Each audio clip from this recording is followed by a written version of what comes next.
गांव के एक स्कूल में मेरा तबादला हुआ। मेरे पति राजीव बहुत परेशान थे। वो कहने लगे, अंजलि तुम अकेले अनजान गांव में कैसे रहोगी? छोड़ दो नौकरी।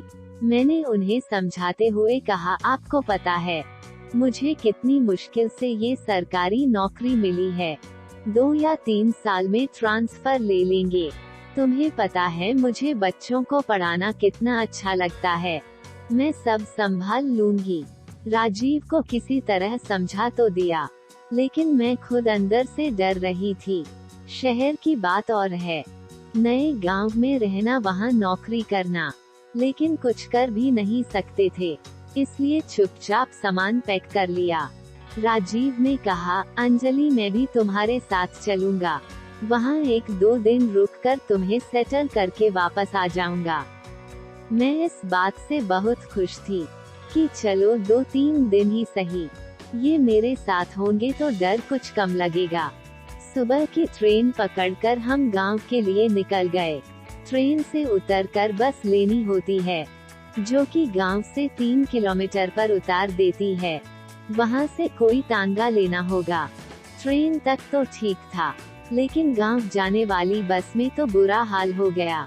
उसमें चढ़ना ही मुश्किल था। खड़े खड़े हालत खराब हो गई गर्मी में। वो तो अच्छा हुआ केवल 3 किलोमीटर का सफर था। दोपहर के 3 बजे हम गांव में पहुंच गए।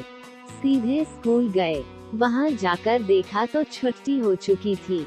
टूटा फूटा स्कूल था। बाहर बड़ा सा वरांडा था, वहीं एक कुर्सी पर चौकीदार बैठा था। देखते ही दौड़कर आया और बोला, आप ही नई मास्टरनी हैं। मैं आपका ही इंतजार कर रहा था। चलिए आपको प्रिंसिपल साहब के घर ले चलता हूँ। कुछ ही देर में हम तीनों प्रिंसिपल रघुवीर सिंह के घर पहुँच गए थे। रघुवीर जी बहुत अच्छे इंसान थे। उन्होंने मेरे रहने का, खाने पीने का सब इंतजाम अच्छे से कर दिया था। अगले दिन स्कूल की छुट्टी थी, तो मेरे पति राजीव ने कहा, आज गांव में घूमने चलते हैं। इससे तुम्हारी कुछ लोगों से जान पहचान भी हो जाएगी और राशन का जरूरी सामान भी ले आएंगे। हम दोनों सुबह 10 बजे निकल गए गांव घूमने। गांव के बाहर हरी घास का मैदान था। वहां एक ऊंचा सा टीला बना हुआ था। उसी पर पहली बार मैंने मंगल को देखा। वो भेड़ों को चरा रहा था। 8 साल का रहा होगा। छोटा सा बच्चा हाथ में एक लकड़ी पकड़े हुए भेड़ बकरियों को हाँक रहा था। मैं उस टीले पर चढ़ गई। मेरे पति भी वहीं आ गए। टीले पर चढ़कर पता लगा कि यह तो बहुत छोटा सा गांव है। टीले से पूरा गांव दिखता था। मैंने मंगल से पूछा, बेटा तुम्हारा नाम क्या है? कहाँ रहते हो? मुझे आश्चर्य से देखने लगा। फिर वो हंसने लगा। मुझे कुछ गुस्सा आ गया। फिर भी अपने को शांत करते हुए मैंने पूछा, क्या हुआ, इसमें हंसने की क्या बात है? वह बोला, नहीं नहीं मेम साहब, पहली बार किसी ने बेटा कहा है, इसलिए विश्वास नहीं हो रहा। राजीव जी ने उससे पूछा, क्यों, तुम्हारी मम्मी तुम्हें क्या कहती हैं? ये सुनकर मंगल के चेहरे के भाव बदल गए। हंसी की जगह एक उदासी ने उसके चेहरे पर अपन डेरा जमा लिया था। वह बोला, मेरा कोई नहीं है, न घर, न माँ बाप, न भाई बहन, बस ये भेड़ बकरियां ही मेरे साथी हैं। ये सुनकर मुझे एक धक्का सा लगा। मैंने उसे अपने पास बिठाया और पूछा, तुम कब से इस गांव में हो? मंगल बोला, मेरा तो जन्म ही इस गांव में हुआ। माता पिता शहर गए थे पैसे कमाने, वहाँ कोई बीमारी फैल गई, फिर कभी वापस नहीं आए। वो कोरोना की बात कर रहा था। मैंने पूछा, सारा दिन भेड़ चराते हो या पढ़ने भी जाते हो? मंगल मेरी बात सुनकर सिर खुजाने लगा। आप स्कूल में पढ़ाने आई हैं क्या? मेरे हाँ कहने पर वह बोला, मुझे कौन पढ़ाएगा और पढ़ने जाऊंगा तो भेड़ कौन चराएगा? मैंने उससे पूछा, क्या तुम पढ़ लिख कर कुछ बड़ा नहीं करना चाहते?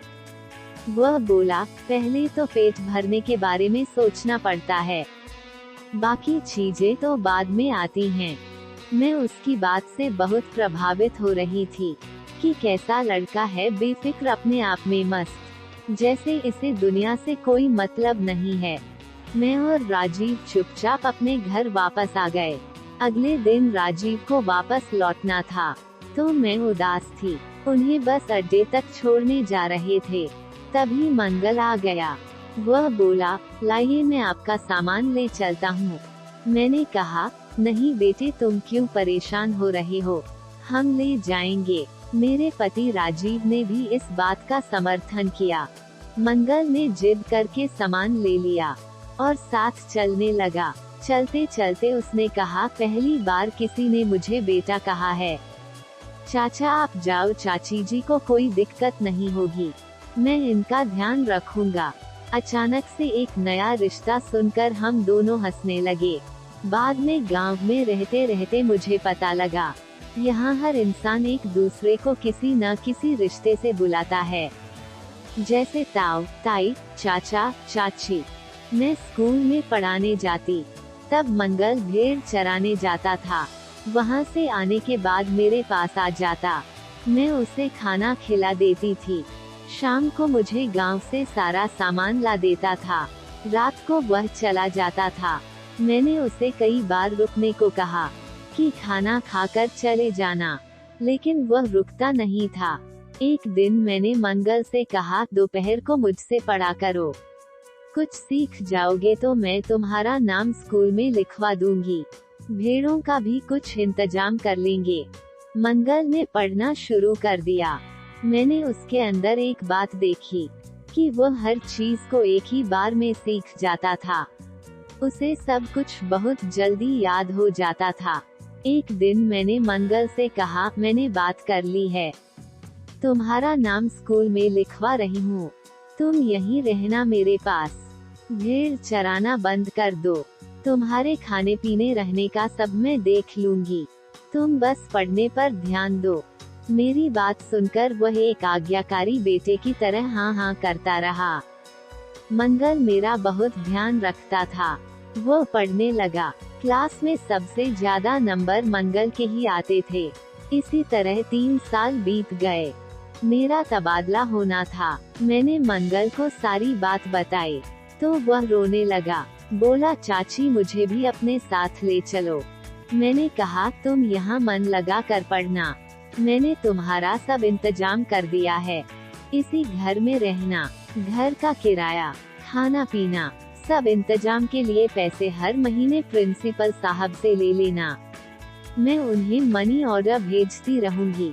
मंगल मान गया। वो मुझे बस स्टैंड तक छोड़ने आया। जब मैं जाने लगी तो उसने मेरे पैर छुए और वह रोता रहा। आंखें तो मेरी भी नम हो गई थी। वहाँ से आने के बाद अगले 3 साल तक मैं पैसे भेजती रही और प्रिंसिपल से मंगल के बारे में पूछती रही। उसके बाद प्रिंसिपल ने बताया कि मंगल शहर चला गया, किसी को कुछ बताकर नहीं गया। मुझे उसके इस व्यवहार पर बहुत गुस्सा आया। मैं उसे अपना पता और फोन नंबर देकर आई थी कि कोई परेशानी हो तो फोन करना। इसी तरह 5 साल बीत गए। न मुझे मंगल के बारे में पता लगा, न मंगल ने मुझसे मिलने की कोशिश की। मैं लगभग उसे भूल चुकी थी। आज रविवार का दिन था। मैं देर से उठी। राजीव ने आज नाश्ता बनाया था। हम दोनों घर के बाहर बरामदे में बैठकर चाय पी रहे थे। तभी पुलिस की गाड़ी हमारे घर के बाहर आकर रुकी। उसमें से एक पुलिस ऑफिसर हमारे पास आया। उन्हें देखकर राजीव और मैं खड़े हो गए। राजीव ने पूछा, क्या हुआ इंस्पेक्टर साहब, किसी को ढूंढ रहे हैं क्या? लेकिन वह इंस्पेक्टर कुछ नहीं बोला और हमें देखता रहा। राजीव ने मेरी ओर देखा। मैं भी सदमे में थी कि हमारे घर पुलिस क्यों आई। तभी उसने आगे बढ़कर राजीव के पैर छुए, फिर मेरे पैर छुए, इससे पहले कि हम कुछ समझ पाते। वह बोला, चाची अपने इस भेड़ चराने वाले बेटे को भूल गई क्या? मैं कुछ बोल न सकी, मेरी आंखें भर आई थी। मुझे तो विश्वास ही नहीं था। ये सब कैसे हुआ? हजारों सवाल मन में थे, लेकिन मुंह नहीं खुल रहा था। मंगल एक इंस्पेक्टर के रूप में हमारे सामने खड़ा था। राजीव ने आगे बढ़कर उसे गले लगा लिया। उसने बताया कि कैसे वह आगे की पढ़ाई के लिए शहर आ गया।